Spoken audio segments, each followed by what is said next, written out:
welcome back to Call the Damn Leads, the show by sales professionals for sales professionals. I'm your host, Drew B. Wilson.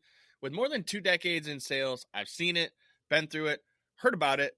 Now I'm bringing it to you, my favorite people in the world, the sales community. Because let's be honest, this is the greatest job on earth. Doesn't matter where you come from, what background, what personality type, you can create a pretty amazing life for yourself in sales. Today's guest, no stranger to the journey, a fellow sales trainer, someone who's been in the game probably as long as I have, and my new friend, Mr. Ben Brown. Welcome to the show, sir. Good morning, sir. How are you? I am crushing the day. You know that, brother. And yourself? Outstanding as always. I love it, man. You know, I want to jump right in. You've been in sales a long time, so let's hear one of your crazy sales stories. Let's go. The title of this is called 11 Minutes. The Patience of Sales. I tell people that there's different systems that you need in sales that are laws that you never break, right? One of the major ones is the first one, talk loses. We always heard that long time ago, and sometimes people think that's a myth. One of my best stories was years ago about, I won't say how long because that tells you how old I am, but it was actually before we got to 2000. And I was in one of my sales jobs on the floor with 125 people, and we knew the laws. And I didn't really believe in the laws until I've done certain things. And that's why I tell sales is an action item. It's something that has to be done. It's not something theory-wise. And so I believed in this. So I'm on the phone with the gentleman. We're talking about $3,000 in the deal. This is before cell phones was really kicking in. This is before we had fax machines. We didn't even have computers on our desks when we were calling people. One black phone and a notebook. Doing $160 a day, all outbound, mostly cold calls. So that's where I cut my teeth at. So I'm on the phone with a gentleman from Texas. We're talking about computer-based training software. And I did my pitch just like normal. I have my card that I have my 10 steps still to the day with the book. So I'm at step number 9, close on close. So the first thing you say in close, the first one, talk loses. So in a room, if something exciting happened, they would shut it down for something as far as listen. So I was not the top guy. I was pretty good. So I got to the close and I asked the guy, so what card you want to put it on? Now, back then, we didn't have mute buttons. All we had was basically you could just unplug the phone, but you could still hear him. Yep. The manager always had access to who was on if the person was still on. So as you did, when you got to that point, you did your job. You pulled a mute button. And I had a little ball I would play with, and I'm like, okay. Now and then I actually had a clock stop on my desk, just so I knew the rules. So once I said what card you want to put it on, I hit the clock stop and hit mute. I'll start talking to friends. So anyway, this and that, because you knew the system so good. You're like, oh, let's see how long it takes. So I'm sitting there playing with my manager, and I'm sitting there. 5 minutes in, I do the point. He gives me the okay. Guy's still there. 5 minutes. Dead silence. For most people, that's 5 years, right? Yeah. 6 minutes go by. At mark number 7, my manager announces to the room, Brown got a 7-minute on the phone. Whole room, if they wasn't on the phone, goes quiet. They take my call. They put it up on the intercom with 125 people. And you just hear silence. And I'm just sitting there. Now, the whole room starts looking at me. That's pressure. No, we love it. We love it. I've been eating it up. I'm still sitting there playing with the ball, throwing back and forth. I pointed him at 8 minutes. Still dead silence. Still dead silence, right? So I'm like, hey, this is going. I'm looking at the clock. 8 minutes in. 9 minutes in. Still dead silence. I look at him at 10 because we always go at 10. Still dead silence. 11 minutes and 35 seconds in, the gentleman goes, well, I still didn't say anything. So at 12 minutes and 21 seconds, he goes, I guess we'll do this. Come on. I love that stuff, man. And you know what, Ben? It takes a lot of skill and discipline to be able to hold out that long. And, if you haven't had that drilled into you, And I'm sitting here even thinking to myself, when's the last time I let someone go that long in a conversation and just not said nothing? It's so powerful, and it's an authority play, because again, whoever's speaking is essentially trying to figure out where they fit into the situation. And I love how you made it an immutable law as a part of your process. And so you get the deal. What happens in the room after that? Well, everybody, does. But one of the important part I teach people is that when you're building a sales process, when you're doing a sales pitch, you're building a house, foundation, the walls, the concrete, the sheetrock, you build everything. When you get toward the close, you're building the roof. The roof is everything. The close is a little part like a chimney.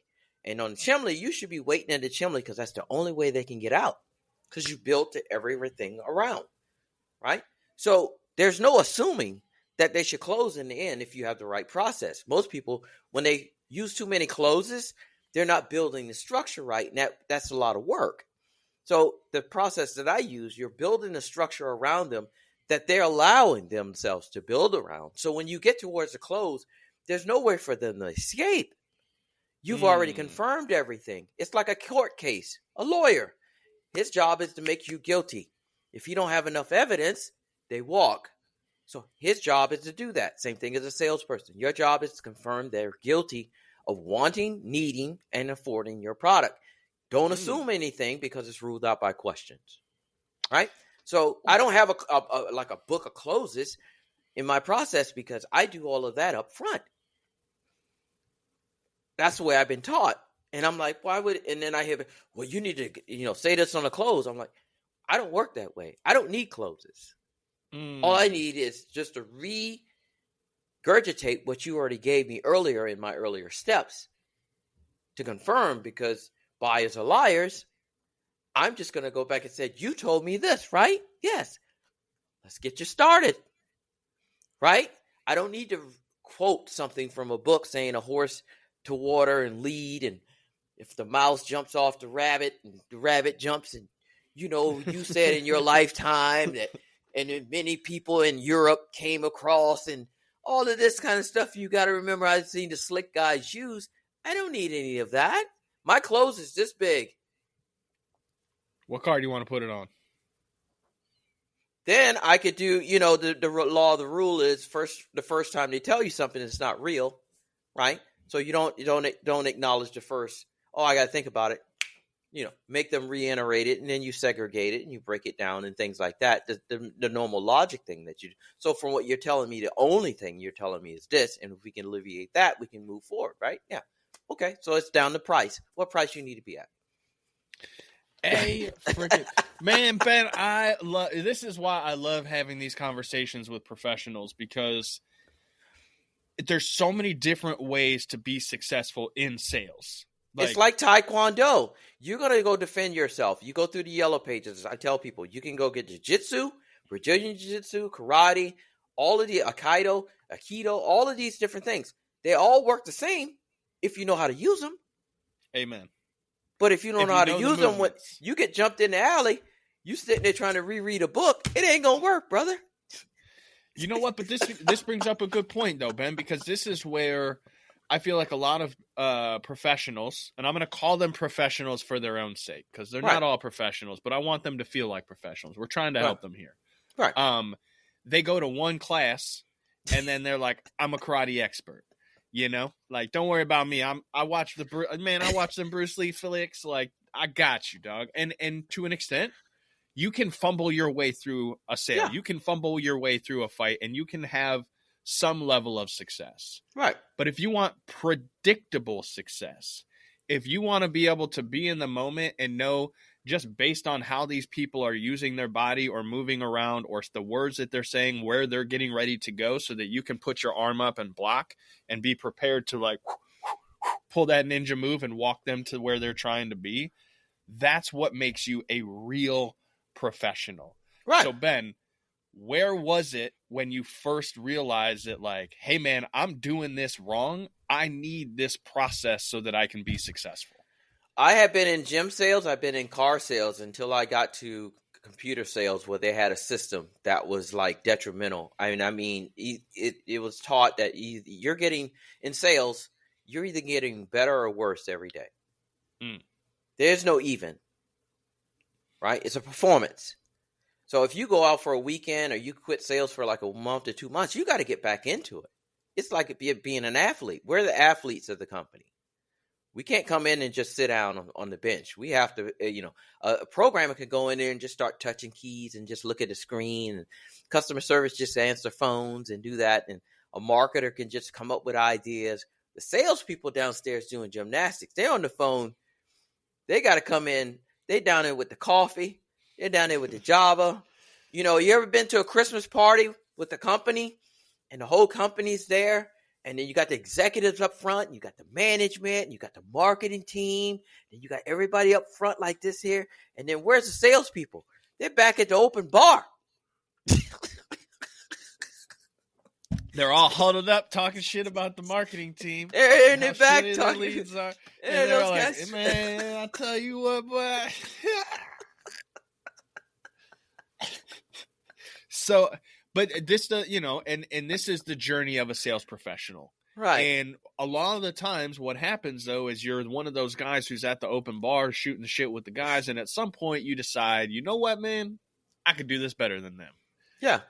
And you make that transition to being your own boss, essentially. Right. And I know that's where over the years, you've had these positions, you've created this opportunity, and now you've basically built a program where you help people establish these processes. Is that correct? Right. And I tell people, sales is simple, but it's not easy. Amen. Let me reinstate that for you. Sales is simple, but it's not easy. I could take this right here, this very thin book. I could put this into a full semester of college. If you want to add body language, eye motion, contact, things like that, it's 10 steps. Normally when I teach people, it takes me 3 months to go through this so they can understand the concept. It's not what you do, it's why you do it. People don't understand why they do it, they won't do it. They'll tell you. Come on. They'll tell you all day, I'm doing it. No, you're not. I'm listening to you on the phone, bro. Oh, well, so you're trying to sell me.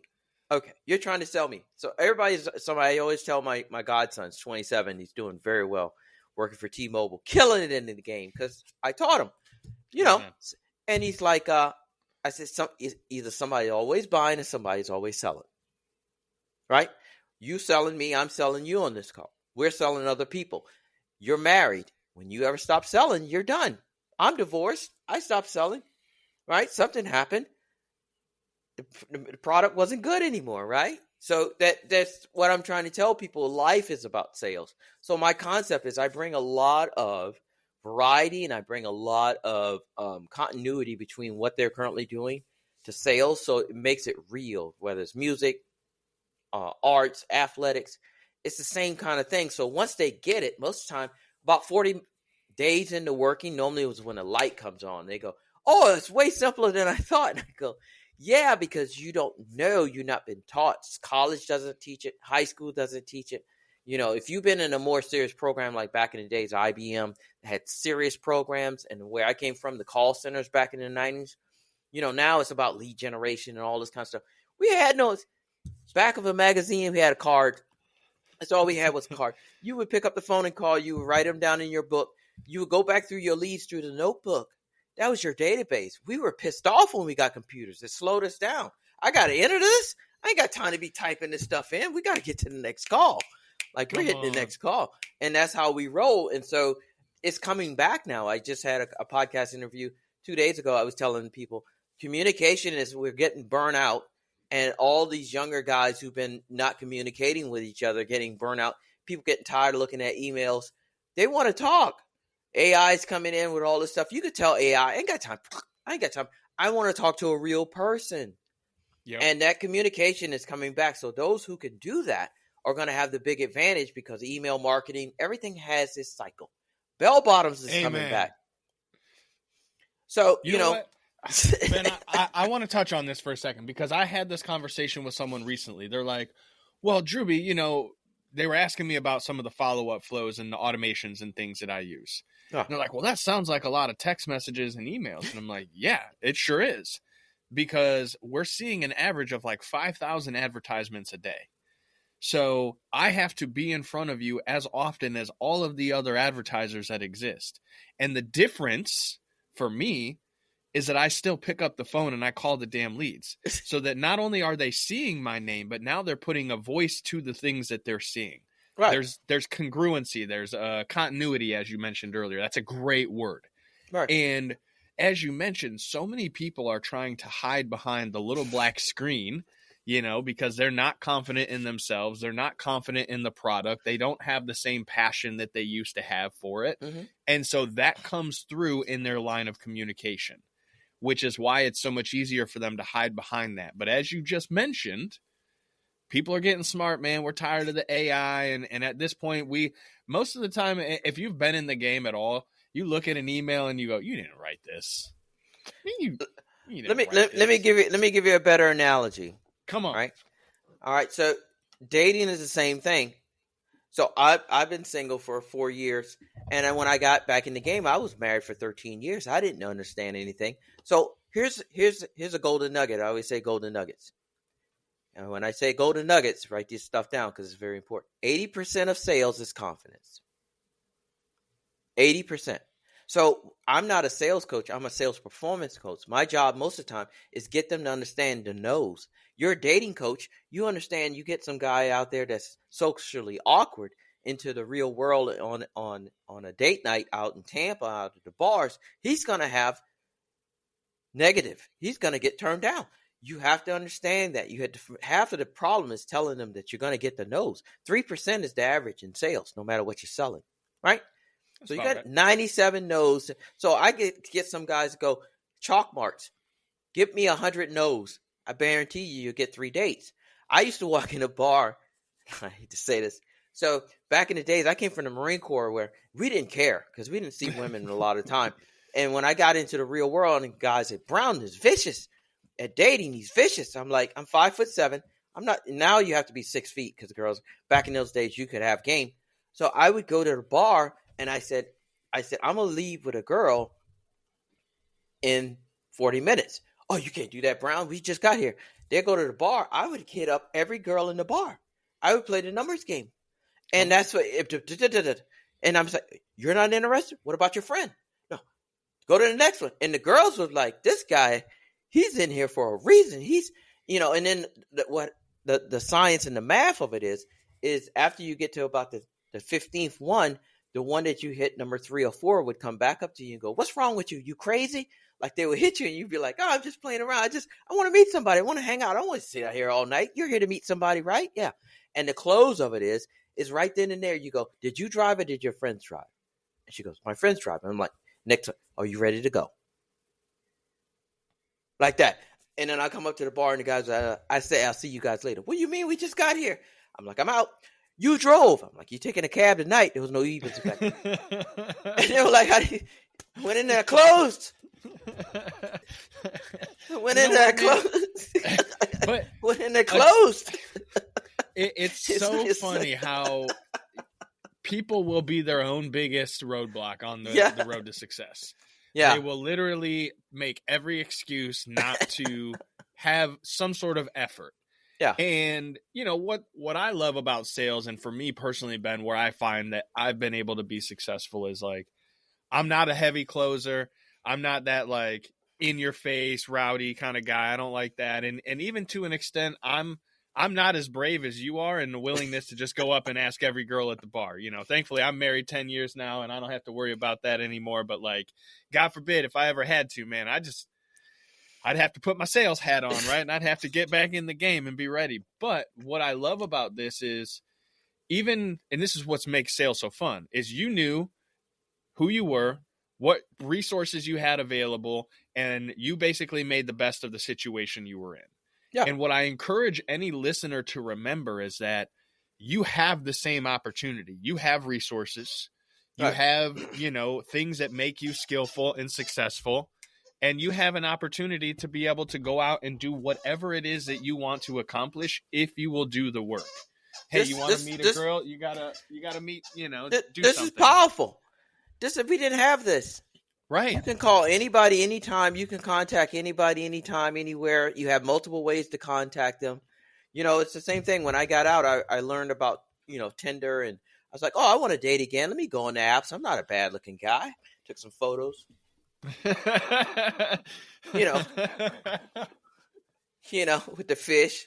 I was fishing, in the car, driving the car, the bait, and I went on Tinder and Bumble and all that. I did okay, but I understand how horrendous it was. It's 80 to 10 or 90 to 10 guys to girls and that type of deal. And I was like, after about a year of that stuff, I was like, man, this is crazy. I'm like, who am I? I'm Ben Brown. So how did I change that? To get what I want? Shoot, I started hitting public supermarkets. I went back to me because the guys are not doing that. They're too shy. Amen. They're using their tech. So I started going to festivals. Hey, how you doing? My name is Ben Brown. How are you? You look very nice. Going back because I realized none of the guys was doing that because they're too lazy trying to do this. And some of them had courses, which I bought, to learn how to date, using Tinder. And I had to learn how to text. Don't text too much. This and that. All this stuff that, was a script and how it actually worked. But I realized back then, I was like, I'll go to the festivals. I was picking up, how you get all these? I'm like, you on the apps, bro. I don't use the apps. I shut that stuff down. That's for handicap. That's for handicap folks. I'm the real deal. But you know what though? This is where for me, I think that understanding marketing as a sales professional, understanding your avatar. Who are they? Why are they doing the things that they're doing? What are they trying to accomplish? What's going through their mind? Right. And then when people stop being so selfish and worrying about what they're going to get out of the deal and they start focusing on, all right, well, what is my prospect going to benefit from here? What are they trying to accomplish? What are the things that matter in their life? Asking the right questions, being able to kind of go back to that ninjutsu of like, cool, they're going to do this. I know my avatar is this age, they're in this situation, they're trying to accomplish this goal in this time frame. And knowing that, I'm going to put myself in a position to be around those kinds of individuals. As you mentioned, hey man, I knew that going on the app meant that I was fighting against 1,800 other people who were trying to, meet this individual. Guess what happens? Internet leads. You're buying them from a vendor. They're being sold to 500 other people at the same time. So guess what? It's the same deal. You want to get into the game? Put yourself in the position where you can be of value by understanding your prospect, what they're going through. And ultimately, Ben, my guess is for you, because you've studied the game so much on multiple different levels. You're a student, so you're always trying to learn and better yourself, which that's a whole other probably 30, 40-minute conversation we could have today. But the fact is, you study the game, you implement the processes that you're learning, and then you trust the process by putting yourself in position to maximize it. And I tell people the process will set you free. Amen. So you have to understand this right here, even today. This is 20 years later. I still go back to this. It's like, and all my students, it's like, you're never going to be the best. You need tools, right? And just remember where you're at in your process. If you don't know where you're at in your process, you're being disrespectful to your prospect. Because I should be able to tap you on the shoulder. What step you on? Dude, because I should be able to come in and take over exactly where we used to do that. What step you on? Number 6. Okay. Hi, my name is Ben. How are you? My friend just stepped out for a second. Let me ask you a question. Like, boom, I can continue the conversation. That's how it flows.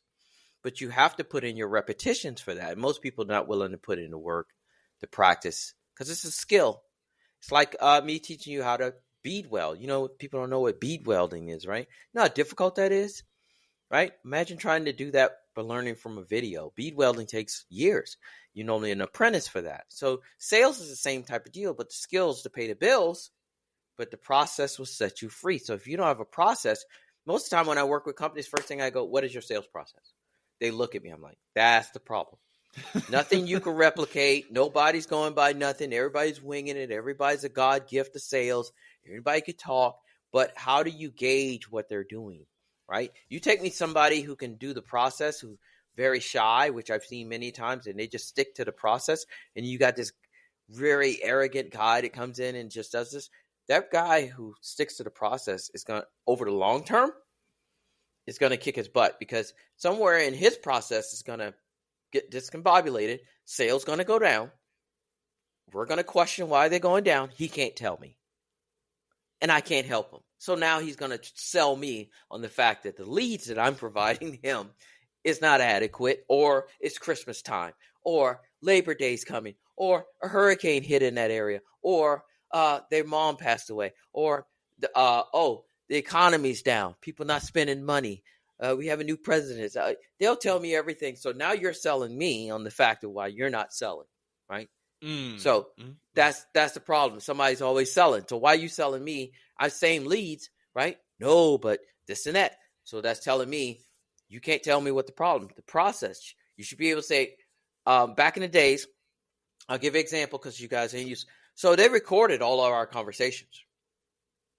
I lived in That's a great way to train. Oh my good. I do it with my students. So you can hear the performance, because most of the stuff you're not picking up.